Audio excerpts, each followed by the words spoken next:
సరికొత్త భావాల్ని అక్షరాల ఆకాశంలో విహరింపజేస్తూ మనసుల మట్టిలో మానవత్వపు విత్తనాలు నాటే కవి ప్రొఫెసర్ బాణాల శ్రీనివాసరావు గారు. ఆయన కలం నుంచి జాలువారిన రాత్రి సింఫనీ కవితా సంపుటి కేవలం కవితల సమాహారం కాదు, కాలపు గాయాల్ని తడిమే ఒక మానవ హృదయ స్పందన. నిశ్శబ్ద రాత్రుల్లో సమాజం మౌనంగా పలికే వేదనలకు అక్షర స్వర రాగం.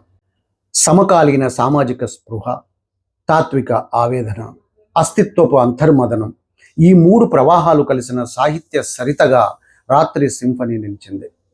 ఈ కవితా సంపుటికి ఇప్పటికే 2023 పాలమూరు సాహిత్య అవార్డు లభించింది. మరి ఇప్పుడు ఈరోజు మే 24 ఆదివారం రవీంద్ర భారతి వేదికగా పీచర సునీతారావు అవార్డు అందుకోబోతున్న ప్రొఫెసర్ బాణాల శ్రీనివాసరావు గారికి ఆర్ఎస్ అక్షరక్షేత్రం హృదయపూర్వక అభినందనలు తెలియజేస్తుంది. ఆయన కలం ఇంకా ఎన్నో వెలుగులను ప్రసరించాలి.